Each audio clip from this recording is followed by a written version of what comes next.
할렐루야. 귀한 수요 목자 모임 오신 귀한 목자 여러분을 주님의 이름으로 환영합니다.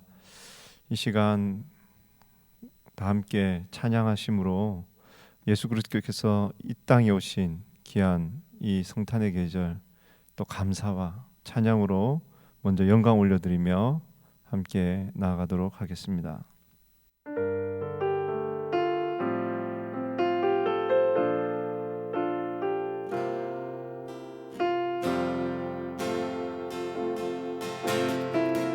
이 세상 가장 아름다운 순종의 눈물 온 세상 다시 빛나게 한 생명의 눈물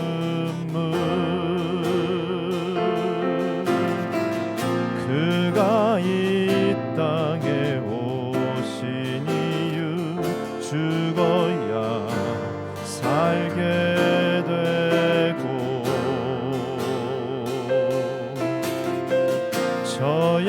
져야만 승리하는 놀랍고 영원한 신비 지으신 그대로 회복시킨 우리의 창조주 그리스도 십자가의 길로 아버지 뜻 이루셨네 그가 이 땅에 오신 이유 이제 우리에게 맡겨진 그 소망 그 사랑 그 생명 아름답고 눈부신 십자가의 길 우리가 이 땅에 살아가 이유 그가 이 땅에 오신 이유 죽어야 살게 되고 져야만 승리하는 놀랍고 영원한 신비 지으신 그대로 회복시킨 우리의 창조주 그리스도 십자가의 길로 아버지 뜻 이루셨네 그가 이 땅에 오신 이유 이제 우리에게 맡겨진 그 소망 그 사랑 그 생명 아름답고 눈부신 십자가의 길 우리가 이 땅에 살아가 이유 이제 우리에게 맡겨진 그 소망 그 사랑 그 생명 아름답고 눈부신 십자가의 길 우리가 이 땅에 살아가 이유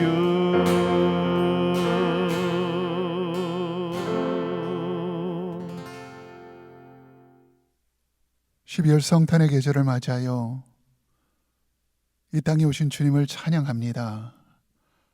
하늘의 영광된 자리에서 베들레헴 마구간 같은 더럽고 추한 이 땅 가운데 육신을 입고 오신 주님의 이름을 찬양합니다. 그 사랑과 은혜로 말미암아 우리가 죄 용서 받고 하나님의 자녀로서 정말 목자로서 사명을 감당할 수 있도록 역사하여 주시니 감사합니다. 코로나 어려운 가운데도 주님의 몸된 교회를 사랑하여 주셔서 지금까지 이끌어 주시고 보호하여 주시고 지켜주심을 감사합니다. 하나님, 열방을 향한 복음의 열정이 식지 않도록, 중단되지 않도록 무릎 선교를 통하여 하나님께서 역사하여 주시니 감사합니다. 또한 12월 한 달 성탄은 선교라는 하나님 주제를 가지고 하나님 열방을 위해서 사역하는 우리 선교사님을 위하여 헌신하며 기도할 수 있도록 인도하여 주시니 감사합니다. 하나님, 라팀은 특별 새벽 기도회 가운데 많은 영혼들이 참석하여 정말 기도하며 나아갈 때 우리의 기도를 통하여 열방이 새롭게 일어나게 하여 주시고 우리 모든 선교사님들 풍성한 은혜와 사랑으로 인도하여 주시옵소서. 하나님, 어렵고 힘든 가운데도 교구 양무리 사역을 붙들어 주시니 진심으로 감사합니다. 우리 모든 목자님들 요동하지 않고 믿음 안에서 귀한 직분들 충성되게 감당할 수 있도록 인도하여 주시니 감사합니다. 하나님, 12월 한 달 한 사람도 한 영혼도 하나님 외면당하고 하나님과 멀어지는 영혼이 없도록 하나님 끝까지 최선을 다하여 섬기는 저희 모든 목자들 되어줄 수 있도록 인도하여 주시옵소서. 그래서 코로나 이후에 교구 양무리 사역이 더욱더 부흥하고 성장하는 놀라운 계기가 되어지기를 기도합니다. 또한 이 시간에 우리 박성근 담임 목사님 말씀으로 충만하게 붙들어 주심을 감사합니다. 어렵고 힘든 가운데 영적 리더십을 가지고 기도함으로 하나님께서 이끌어갈 수 있도록 함께하여 주시니 감사합니다. 하나님, 오늘 그 말씀을 통하여 우리 영혼이 다시 한번 힘을 얻고 능력을 얻는 귀한 시간으로 함께하여 주시옵소서. 감사하며 우리 구주 예수 그리스도 이름으로 기도드리옵나이다. 아멘.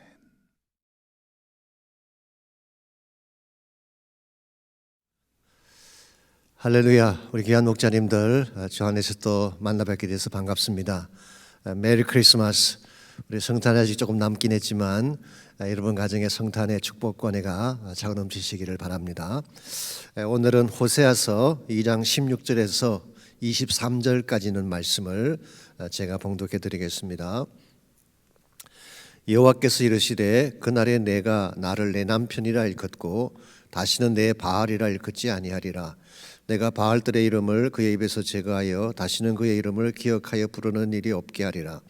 그날에는 내가 그들을 위하여 들짐승과 공중의 새와 땅의 곤충과 더불어 언약을 맺으며 또 이 땅에서 활과 칼을 꺾어 전쟁을 없이 하고 그들로 평안히 눕게 하리라.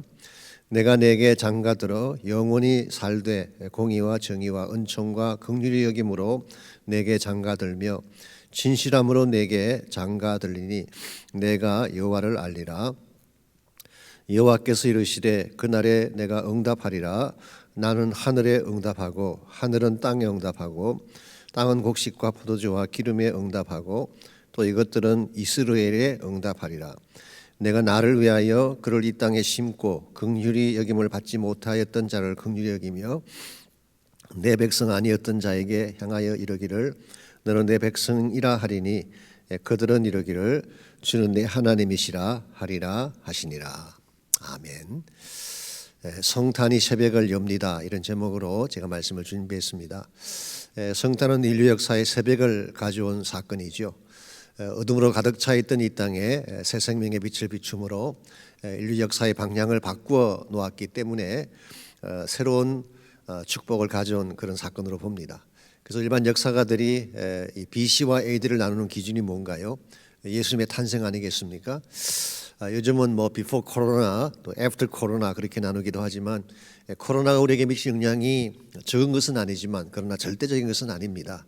제가 볼 때는 제한적이고 또 일시적인 변화를 가져온 것뿐입니다. 그러나 예수님께서 오신 것은 다릅니다. 완전히 새로운 차원의 새 시대를 도래한 사건이 주님의 오심이기 때문에 그렇습니다. 성서적으로 말씀을 드리자면 창세기 3장 15절에 성취가 성탄을 통해 이루어졌습니다. 그래서 구약에 나타난 모든 예언들이 프로페시들이 fulfill 되어지는 성취되어지는 사건. 그래서 성경적으로는 성취의 사건이라고 부를 수가 있고요. 두 번째로 구속사적으로 말씀을 드리자면 메시아 시대가 시작된 사건이 성탄입니다. 우리가 이 말세라고 할 때 마지막 시대 라스트 에이지라고 할 때에 예수님의 오심을 기준으로 설정을 하죠. 그래서 구원사적으로는 메시아 시대의 도래가 성탄으로 이루어졌습니다. 세 번째로 실제적인 차원에서 말씀을 드리자면요, 이 복음이 시작된 것이 성탄이죠. 또 진리이신 하나님이 personification, 인격화되어져서 우리 가운데 거하시고 우리가 만남을 갖게 된 사건, 이게 성탄 사건의 실제적인 내용이죠. 우리가 성육신이라고 할 때 사실 하나님은 보이지 않는 분이고 영적인 분이신데 우리 가운데 오셔서 우리를 만나시고 교제하시는 분, 이 성육신하신 하나님, 그게 성탄의 실제적인 내용입니다. 그래서 이 예수님 만나게 되면 어두웠던 우리 삶의 소망이 찾아오게 되고 빛이 시작이 되죠.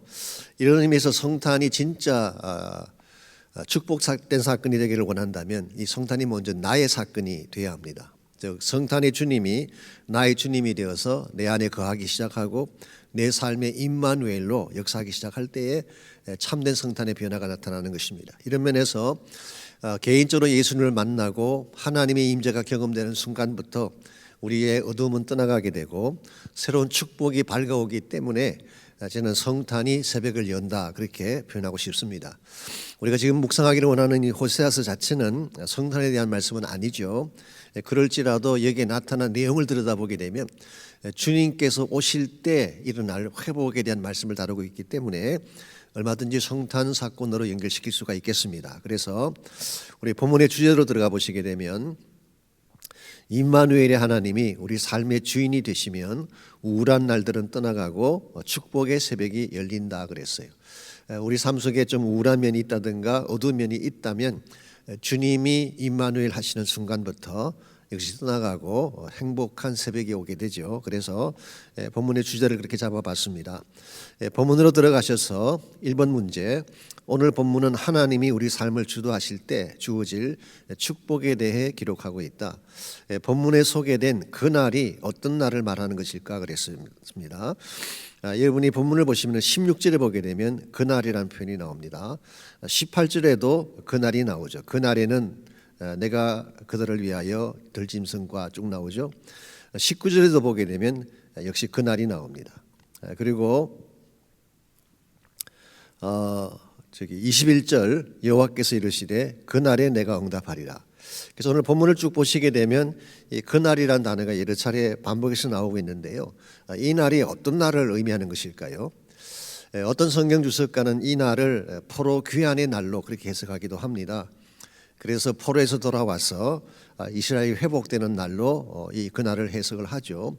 일리가 없는 것은 아니지만 사실 정확하게 본문을 다시 보게 되면 이 포로 귀환으로 보는 데는 좀 문제가 있습니다. 첫째는 북왕국이 포로에서 귀환했다는 날을 찾을 수가 없습니다. 아시는 대로 아수르에게 망하는 순간 사실은 혼혈족이 이루어지면서 이게 사마리아인이죠.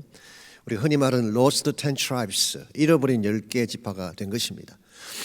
혹자는 바벨론 포로 귀환할 때에 그 지역에 살고 있던 일부가 같이 귀환한 게 아닌가 그렇게 해석하기도 하지만 그것이 이스라엘이 완전한 회복의 날로 보는 데는 한계가 있습니다. 그래서 이 포로 귀환으로 보기보다는 보다 더 올바른 해석은 여기 나오는 그 날을 주의 날로 보는 것입니다.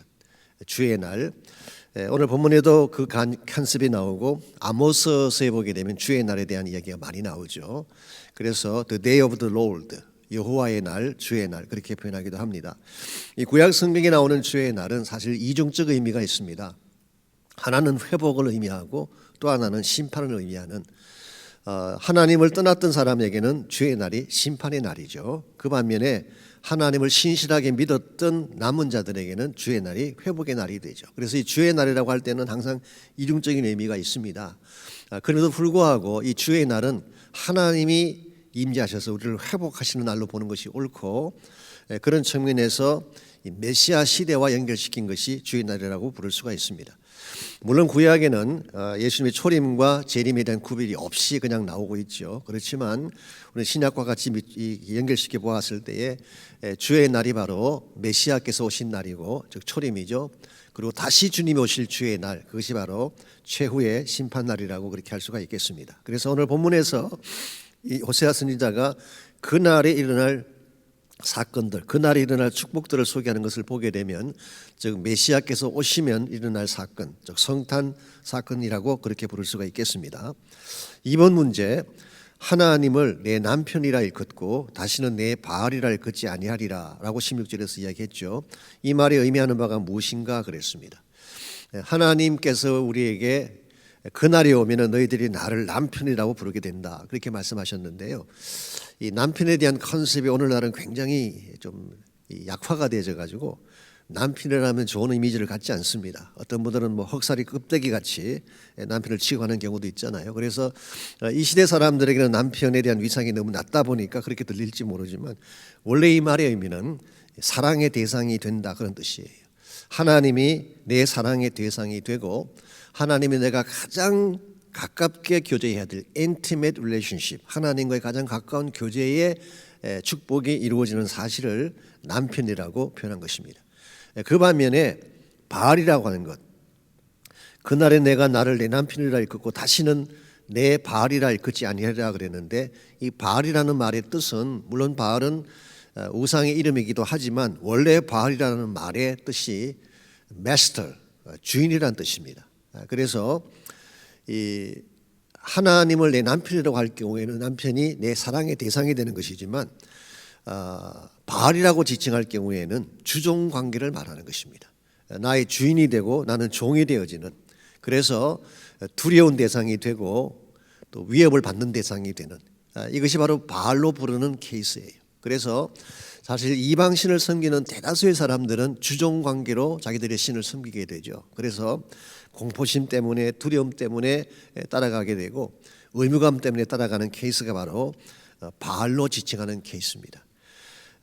그러나 하나님께서 기뻐하시는 것은 하나님이 우리의 바알이 아니라 나의 남편이 되신다, 내 사랑의 대상이 되신다, 그렇게 오늘 성경은 말하고 있습니다.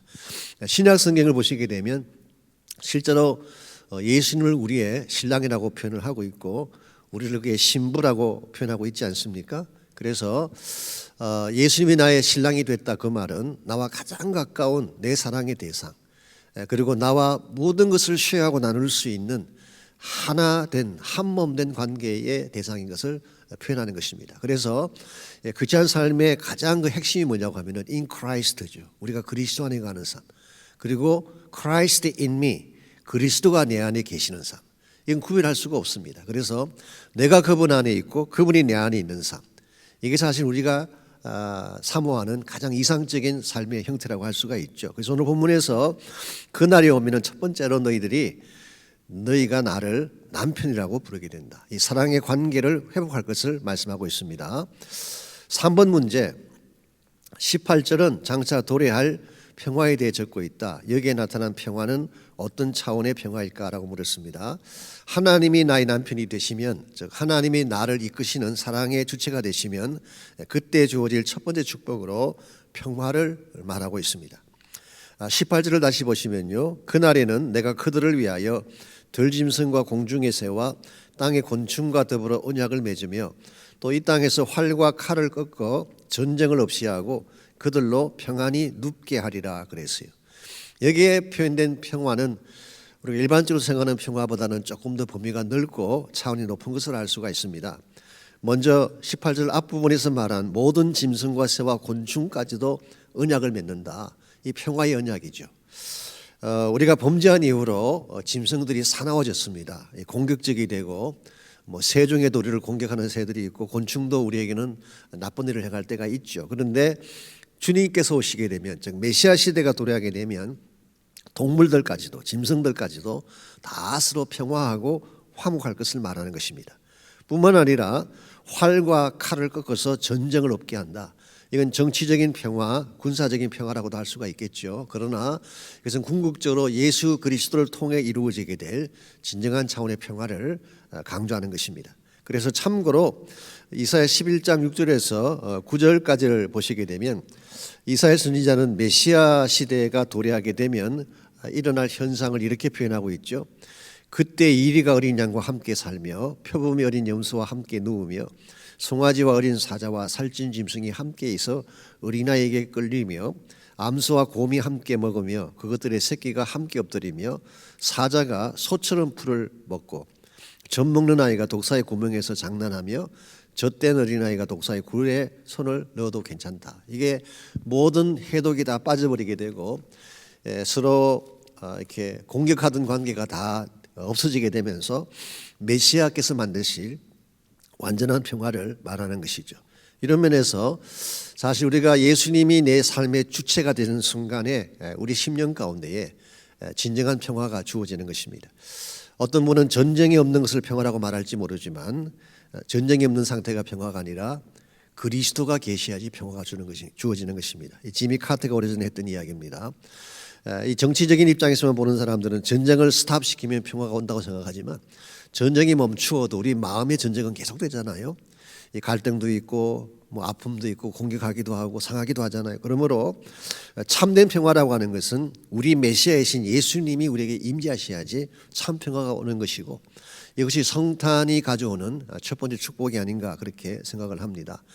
여러분의 마음 가운데 샬롬 하나님의 평강이 넘치려면은 일반적으로 우리가 평화를 이야기할 때 세 가지 평화를 이야기하죠. 첫 번째 차원이 the peace with God, 하나님과의 평화가 있습니다. 이게 우리 구원 사건을 말하는 것입니다. 교리적인 사건이죠. 그래서 여러분과 제가 예수님을 영접하는 그 순간 하나님과 평화하게 되죠. 이건 사실은 교리적인 차원의 평화를 말하는 것입니다. 오늘 많은 그리스도인들이 여기서 멈춥니다. 하나님과 평화했다. 이 선언적인 차원에서 멈추기 때문에 실제적인 평화를 못 누리는 것이죠. 그래서 peace with God도 중요하지만 두 번째 차원이 peace of God입니다. 하나님의 평화. 이것은 하나님 자체가 내 안에 계시면서 나에게 주시는 평화를 말하는 것입니다.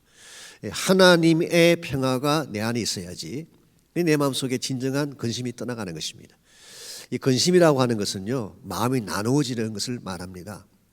평화라고 하는 것은 마치 고요한 물처럼 바람도 불지 않고 뭐 거기에 돌도 던져지지 아니하고 고요한 물처럼 그 안까지 다 들여다 보이는 그 상태, 이걸 우리가 보통 평화라고 이야기하는데요. 이와 같은 평화는 예수님만이 줄 수 있는 평화. 그래서 예수님이 우리 안에 계실 때에 peace of God이 주어지게 되는 거죠. 그래서 peace with God, 하나님과 평화를 하고 구원받는 사건이죠. peace of God, 하나님의 평화가 내 안에 임재할 때에 그때 비로소 주어지는 세 번째 단계가 peace with others, 다른 사람들과 평화할 수 있는 것입니다. 그래서 이 관계적인 평화, 원수와 평화하고 이 땅과 평화하고 가정에서 평화를 누리고 하는 것은 처음 말씀드린 두 가지 평화가 주어져야지 가능한 것이죠. 이런 면에서 우리 마음 중심에 참 우리의 남편 되시는 예수님을 내 주인으로 삼고 그분이 내 마음을 주도하게 할 때 우리는 진정한 평화를 누릴 수가 있게 됩니다. 4번 문제, 주님이 우리의 남편이 되시면 우리 삶에 어떤 특징들이 나타날까? 19절과 20절을 읽고 정리해 보라 그랬습니다. 하나님이 우리의 남편 되신다고 말씀드렸고 이걸 좀 적용하자면 예수님이 우리의 남편이라고 말할 수가 있는데요. 예수님이 우리 남편 되실 때 일어날 수 있는 특징이 19절과 20절에 나타나 있습니다. 먼저 19절을 봅니다. 내가 내게 장가 들어 그랬어요. 이 말씀을 자세히 보시면요, 우리가 먼저 시작하는 것이 아니라 하나님이 우리에게 장가를 오시겠대요. 여기도 역시 God's initiative, 하나님이 먼저 사랑을 시작하시는 그 내용을 알 수가 있습니다. 내가 너에게 장가를 들어서 영원히 살되 공의와 정의와 은총과 긍휼히 여김으로 내게 장가를 들며 진실함으로 내게 장가 들리니 내가 여호와를 알리라. 성경 주석을 보게 되면 여기 장가 든다는 이 표현이 사실은 첫 번째 결혼을 의미하는 단어라고 합니다. 그래서 이것은 고멜 같은 경우에 한번 집을 나갔잖아요. 근데 다시 데려와서 하는 그 케이스인데 실제로는 음행을 행했던 그 부인과 다시 결혼하겠다는 뜻인데요. 근데 하나님은 그렇게 생각 안 한다는 뜻입니다. 마치 첫 번째 결혼한 것처럼 아무런 흠집도 없는 자와 결혼하는 것처럼 너희들에게 장가를 들겠다. 이거 참 엄청난 은혜죠. 이스라엘 백성이 사실은 음행을 행하고 범죄를 하고 하나님을 떠나갔습니다. 그런데 하나님은 그들을 마치 순결한 신부처럼 맞이하겠다는 것입니다. 그리고 영원히 살겠다. 다시는 헤어지지 아니하는 그 영원한 결혼 관계를 말하는 것입니다. 그러면서 하나님이 우리와 결혼을 하게 되면, 즉 하나님이 내 인생의 주권자가 되게 되면 일어날 수 있는 삶의 내용을 소개하고 있죠. 그것은 바로 공의와 정의와 은총과 긍휼이 여김을 말하는 것입니다. 공의와 정의라고 하는 것은 바른 것을 바르게 하기 위한 것이라고 한다면, 은총과 긍휼은 그것을 혹시 누가 잘못했을지라도 받아주고 용납하는 것을 말하는 것이죠. 그래서 하나님이 진짜 우리 삶의 주권자가 되면요, 우리는 공의도 행할 수가 있지만 동시에 은혜도 행할 수가 있는, 이 둘 다 있어야 됩니다. 크리스찬 삶에는 둘 다 있어야지, 어떤 분은 그냥 계속 공의만 행하겠다고 지적하고 비판하고 판단하는 분이 계세요. 근데 하나님을 진짜 만난 사람은 바른 것을 바르게 볼 수 있는 눈도 가지지만 또 한 가지 품을 수 있는 마음, 은혜를 행할 수 있는 마음. 특별히 여기서 그 은총이라는 단어가 나오잖아요. 은총. 이 은총이 헤세드입니다. 하나님이 무조건적으로 우리를 받아주셨던 그 사랑을 말하는 것이죠. 이 두 가지를 함께 가진 인격체가 되는 것을 말합니다. 여기 한 가지 덧붙이자면 20절에 진실함으로 그랬어요. 여기서 말하는 진실함은 사실은 faithful이라는 뜻입니다. 신실하게, 바르게, 정직하게, 그런 의미를 갖고 있습니다. 하나님과 우리가 같이 만나서 우리가 남편과 아내 관계가 되어지게 되면 이런 삶의 특징들이 나타나는 것입니다. 그래서 우리가 세상과 짝하게 살게 되면 어떤 특징이 나타날까요? 탐욕이 나오고 범죄가 나오고 악한 것들이 나오겠지만, 하나님과 한 몸 돼서 살게 되면 이와 같은 퀄리티가 좋은 삶의 일매가 나타나는 것입니다. 이것이 하나님이 우리 남편 되셔서 주권을 가지실 때에 우리에게 주어지는 두 번째 차원의 축복이라고 할 수가 있습니다. 5번 문제, 그날에 내가 응답하리라고 했다. 21절에 보면은 이 응답은 어떤 것이며 그것이 가져올 축복의 열매가 어떤 것인지 정리해보라 그랬습니다. 21절, 여호와께서 이르시되 그날에 내가 응답하리라. 이 응답한다는 말은 히브리 말로 아나라고 하는 단어인데요, 쉽게 말하면은 듣고 해답을 준다, 그런 의미예요. 그래서 이 단어가 가장 보편적으로 많이 쓰인 케이스는 기도에 대한 응답을 이야기할 때에 이 단어가 가장 많이 사용이 됐습니다. 그래서 우리가 기도하면은 하나님이 들으시고 답을 주시죠. 이게 응답한다는 말의 뜻입니다. 오늘 본문의 경우는 조금 케이스가 다를지 모르겠는데요, 21절 22절까지 끝까지 보게 되면요, 여호와께서 이르시되 그날에 내가 응답하리라. 나는 하늘에 응답하고 하늘은 땅에 응답하고 땅은 곡식과 포도주와 기름에 응답하고 또 이것들은 이스라엘에 응답하리라고 했어요. 이스라엘은 사실 북왕국을 상징하는 것처럼 말씀을 드렸죠. 그리고 하나님이 흩으신다는 의미를 가지고 있는 그런 단어로 말씀을 드렸습니다. 그랬는데 이 이스라엘이 하나님 떠나서 방황하고 타락하고 힘들게 살아가다가 어느 시점에 가서 하나님을 부르는 순간이 온 것입니다. 하나님 도와주십시오. 하나님을 향한 갈망이 회복이 된 것입니다. 그때 하나님께서 그 이스라엘에서 시작된 그 기도 요청을 하나님이 들으시는데 순서가 먼저 하늘이 듣는 것입니다. 그래서 하나님께서 하늘에 먼저 응답을 하시면, 여기서 말하는 하늘은 비를 내리는 하늘, 우리가 흔히 말하는 그 하늘을 말합니다. 그럼 하늘에 응답을 해서 하늘에서 비가 쏟아지게 하고, 이것이 또한 땅에 응답을 하는 것입니다. 비가 쏟아지게 되면 땅이 응답을 하지 않겠습니까? 그러면 이것이 곡식과 포도주와 기름의 응답을 해서 많은 곡식이 나오게 되고 풍성한 열매들을 맺게 되는 것. 그러면 결과적으로 이것이 이스라엘 전체에게 하나님께서 부어주시는 축복의 응답이 된다, 그런 뜻이에요.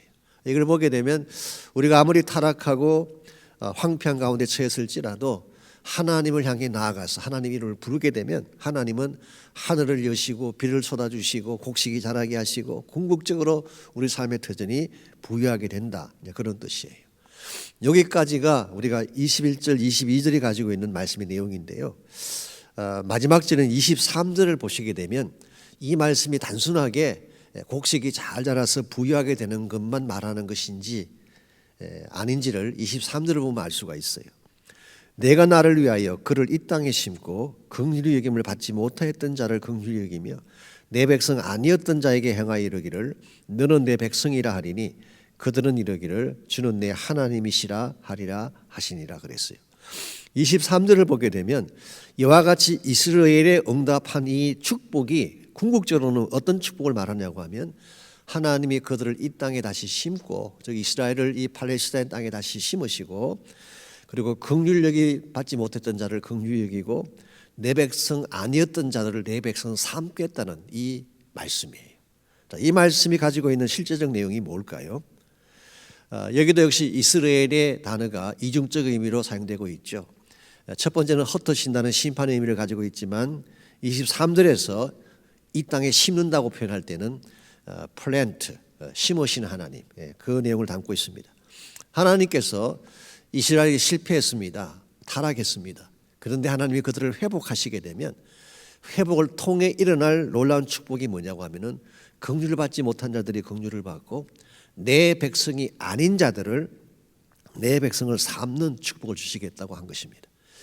로마서 9장 25절과 26절을 보게 되면 사도 바울이 이 말씀을 그대로 인용을 하면서 이 말씀의 성취가 이방 선교라는 것을 밝히고 있습니다. 그래서 이방 선교에 대한 말씀을 하면서 호세아에 있는 이 말씀을 로마서 9장 25절과 26절에서 그대로 인용을 하셨어요. 그러므로 연결시켜 보게 되면 여기서 말하는 진정한 축복의 열매는 사실은 온 이방인들이 다 하나님의 나라가 되어져서 함께 하나님의 축복에 참여하게 되는 이 역사를 의미하는 것입니다. 그래서 저는 우리가 간구할 때 하나님이 비를 쏟으시는데요, 이 비가 단순히 곡식을 자라게 하는 비라고로 해석을 해야 되겠지만 영적으로 다시 본다면은 성령의 단비를 말하는 게 아닌가, 복음의 단비를 말하는 것이 아닌가. 그래서 이 마지막 시대에 우리가 하나님께로 돌아가서 하나님 앞에 간구하고 기도하게 되면 하나님이 하늘 문을 여시고 단비의 축복, 성령의 단비의 축복, 그리고 복음의 비를 쏟아 주셔서 온 땅이 하나님 나라로 변화되어지는, 이게 사실은 우리가 하나님께로 돌아갔을 때 비로소 일어날 수 있는 비전이라고 할 수가 있겠습니다. 그래서 마지막 6번 문제 보시면은 지금까지 한 말씀을 총 정리한 것입니다. 어둠을 뚫고 새벽을 여실 분은 주님밖에 없습니다. 그분이 우리 삶의 주인이 되시면, 즉 우리 삶의 남편이 되시면 어떤 축복들이 임할까라고 했습니다. 첫 번째로 평화가 도래하죠. 그리스도가 주실 수 있는 진정한 평화. 두 번째, 우리 삶의 자질이 변하게 됩니다. 세상적인 자질이 아니라 영적인 자질로 바뀌게 되죠. 세 번째로 그때 비로소 비전의 열매를 맺게 되는, 이것이 바로 성탄 사건이 우리에게 남겨준 놀라운 은혜고 축복의 내용이라고 할 수가 있겠습니다. 그래서 오는 주일이 아마 성탄을 앞둔 주일이기 때문에 제가 성탄에 대한 메시지를 좀 준비하기를 원하고, 오늘 본문을 중심으로 그리스도가 우리 삶에 오셔서 남긴 그 열매에 대해서 함께 말씀을 나누도록 하겠습니다. 나눔과 적용을 보겠습니다. 1번 문제, 성탄의 계절이 왔음에도 우울하게 사는 이들이 많다. 이유가 무엇일까? 혹시 이런 블루 크리스마스라는 노래 들어보셨어요? 이 블루 크리스마스, 일반적으로 이 블루 크리스마스를 얘기하는 사람들, 뭐 사랑하는 자가 떠났다든가 혼자 있다든가 이제 그럴 경우에 블루라는 말을 많이 쓰죠. 여러분의 삶에도 우울한 면이 혹시 있나요? 왜 우리 삶이 우울해질까요? maybe 요즘 같은 경우는 코로나 때문에 우울하다 그렇게 말할 수 있을 것입니다. 혹은 단절된 삶이 우리를 우울하게 만들 수도 있겠죠. 또 심지어는 기울어진 사업이나 어려운 여건들이 우리 인생을 우울하게 만들 수도 있습니다. 뭐 어떤 분들은 또 싱글인 경우에는 혼자라서 우울하다 그렇게 말할지도 모르겠죠. 그러나 보다 근본적인 문제는 뭘까요? 왜 우리가 성탄에 왔는데도 기뻐하지 못할까요? 성탄의 주인을 내 마음에 모시지 않았기 때문에 그런 것입니다. 그래서 내 마음에 빈 공간이 있는데 정말 나를 사랑하고 나에게 참된 축복을 주실 수 있는 그리스도가 내 안에 오시지 않으면은 여러분이 무엇을 해도 블루 크리스마스예요. 절대로 기쁜 성탄이 될 수가 없습니다. 그래서 joyful 크리스마스가 되기를 원한다면 내 마음에 그리스도가 오셔야 돼요. 2번 문제, 예수님은 당신에게 어떤 존재인가? 사랑의 대상인가? 아니면 의무감의 대상인가? 즉 하나님이 우리의 남편인가 바알인가? 그런 질문이에요.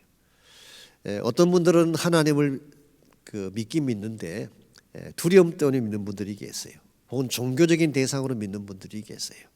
그래서 의무적으로 내가 벌 받지 않고 또 잘못된 삶으로 이렇게 전락하지 않기 위해서 믿어야 되겠다. 이런 경우에는 의무감으로 믿는 것입니다. 거기에는 진정한 기쁨이 있을 수가 없죠. 그런데 만일 여러분이 하나님이 내 사랑의 대상이 된다면 달라지는 것입니다. 같은 예배를 드려도요, 의무감 때문에 드리는 경우하고 이 하나님을 사랑하기 때문에 나와서 드리는 예배는 그 열매가 다릅니다. 감격이 다른 것입니다. 그래서 하나님이 여러분 사랑의 대상이 되셔야 됩니다. 하나님과 관계가 점점 깊어져 가야 돼요. 그래야지 여러분의 신앙이 바로 서게 되고 또 신앙 자체가 기쁘고 즐겁게 되는 것입니다. 3번 문제, 당신의 삶에는 참된 평화가 있는가? 아니라면 그 이유가 무엇일까? 평화를 깨는 요인과 그것을 회복하는 비결에 대해 나눠보라 그랬습니다. 이 평화를 깨는 요인이 뭐가 있을까요? 우리 마음의 평화를 깨뜨리는 가장 큰 요인은 죄겠죠. 죄가 있으면 평화할 수가 없습니다. 그래서 우리에게 사실 아픔이 있어도 아픔을 가지고도 평화하는 것은 가능한데요, 죄와 평화는 같이 갈 수가 없어요. 그래서 죄가 있다면 반드시 죄를 처리해야지 평화가 오는 것입니다. 또 관계성에 있어서 평화가 깨지는 경우는 대화가 없다든가, 즉 소통이 막힌다든가, 이기심이나 분노 같은 것들이 관계성의 평화를 깨뜨리기도 하죠. 이와 같은 평화를 다시 회복하려면 뭐가 필요할까요? 아까 말씀드린 것처럼 1차적으로는 십자가를 통하여 여러분이 하나님과 먼저 평화를 해야 됩니다. 두 번째는 여러분 안에 그리스도의 평화가 내재해 있어야 돼요. 예수님 내 안에 계심으로 내 안에 평화가 있어야지 그 마음을 가지고 평화를 나눌 수가 있는 것입니다. 이런 면에서 여러분께서 이번 성탄의 계절에 진짜 예수님이 내 마음 중심에 계심으로 참된 평화를 누릴 수 있도록 그렇게 결단하고 나누시면 좋겠습니다. 4번 문제, 불의하고 부당한 세대를 살고 있다. 이런 세대를 이겨내려면 우리에게 필요한 것이 무엇일까? 우리가 갖춰야 될 내적 자질에 대해 나눠보라 그랬습니다. 사실 세상이 좀 불의하고 부당한 건 사실이죠. 그때 우리는 일반적으로 세상을 탓하기만 합니다. 왜 이런 세상이 되었냐, 세상이 왜 이 모양이냐 탓하기만 하는데요, 사실 탓하기만 하기보다는 나의 내면을 챙기는 것이 더 필요하지 않을까 생각을 합니다.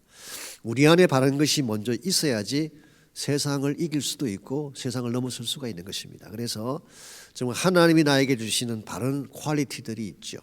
영적인 퀄리티들, 우리가 갖추어야지 우리가 세상을 정복하고 이길 수가 있는 것입니다. 뭐 진실이랄지 공의랄지 사랑이랄지 용납이랄지 이와 같은 것들이 우리가 갖춰야 될 내적인 자질입니다. 이와 같은 자질들을 어떻게 디벨롭할 수 있을지 나누시고 또 이런 자질을 갖도록 헌신하면 좋겠습니다. 5번 문제, 하나님은 응답하시는 하나님이시다. 이 사실을 안다면 무엇을 구해야 할까라고 물었어요. 우리가 기도할 때 첫 번째 프라이어리티가 뭐가 돼야 될까요? 답은 알고 있습니다. 예수님께서 말씀하셨기 때문에 너희는 먼저 그 나라와 그 의를 구하라 그렇게 말씀하셨어요. 그리하면 우리에게 필요한 다른 모든 것을 더하여 주신다 말씀하셨어요. 근데 우리는 이걸 거꾸로 할 때가 많잖아요. 하나님의 나라를 구하기보다는 나의 필요를 먼저 구하게 되죠. 내가 원하는 것을 먼저 구하게 되죠. 그러다 보니까 우리 모든 관심사가 내가 무엇을 누릴 것인가에 관심을 갖지, 하나님이 기뻐하는 일이 뭔가, 하나님의 나라와 뜻이 무엇인가에 대해서는 관심을 갖지 않게 되는, 그러므로 사실 우리 기도의 우선순위도 좀 변할 필요가 있습니다. 먼저 그 나라와 그 일을 구하는 것, 하나님의 나라를 구하는 것, 성령의 은혜와 성령의 단비를 구하는 기도, 이런 기도가 먼저 선행을 하게 되면 하나님께서 복음의 역사도 이루어 주시고 우리 삶 가운데 우리가 누려야 될 축복도 다 주시는 것입니다. 그래서 그날의 비전을 위해 우리가 구해야 할 것들에 대해 나눠보라. 성령의 단비를 구하시고 복음의 단비가 온 땅을 적시도록 기도하는, 이게 사실은 성탄을 맞이해서 우리가 해야 될 가장 중요한 기도 제목이고, 이 기도를 하게 되면 하나님이 다른 것들은 채워주세요. 이게 성경이 말하는 건강한 크리스천 삶의 모습이라고 할 수가 있습니다. 그래서 이런 내용을 여러분께서 양문회들과 같이 나누시고 또 적용할 부분들은 적용하시기를 바랍니다. 기도 제목을 보시면은 1번 복음의 단비가 온 땅을 적시도록. 그래서 사실 어떤 곳에는 복음의 단비가 쏟아지고 있지만 어떤 곳은 아예 비가 오지 않는 곳들이 있습니다. 그곳을 위해서 기도하셔야 돼요. 그래서 복음이 들어가지 못한 곳, 저 열방 저 구석에 복음이 들어가야 될 그곳들을 위해서 기도하는 것, 이게 우리가 성탄의 계절에 해야 될 중요한 기도입니다. 두 번째는 힘든 이웃과 어려운 가정들을 위해 기도해 주십시오. 이 성탄이 오면 우리가 항상 마음을 둬야 될 것이 우리 이웃이죠. 우리 주변에 보게 되면 어려운 이웃이 참 많고 또 어려운 가정들도 많습니다. 어떻게 그들을 섬기며 도울 것인가를 좀 기도하시면 좋겠습니다. 마지막 세 번째로 이제 코로나 백신이 이제 이게 나눠주기 시작했는데요. 이 순적한 시행을 위해 기도해 주셔서 빠른 시간 안에 코로나가 멈추고 또 모든 것이 새롭게 시작될 수 있도록 기도해 주시기를 바랍니다. 또 한 주간 여러분 주 안에서 승리하시기를 바라고 성탄에 주님이 주시는 평화가 여러분 가정과 삶에 넘치시기를 주의 이름으로 축원합니다. 제가 한번 기도하겠습니다. 하나님, 예수님께서 오심으로 새 삶이 시작되게 하시고 축복의 새벽이 열리게 하시는 은혜를 감사합니다. 주님을 우리 마음 중심에 모심으로 말미암아 참 평화도 누리고 또한 참된 영적인 기쁨도 누릴 뿐만 아니라 하나님 나라 비전도 볼 수 있는 은혜가 우리 모두에게 임하게 도와주옵소서. 성탄의 계절에 사랑하는 우리 목자님들의 가정과 또 자녀들과 생업터전을 보호해 주시고 하나님의 은혜 가운데 승리하는 모든 주의 종들 되게 하여 주옵소서. 살아계신 예수님의 이름으로 기도하옵나이다. 아멘.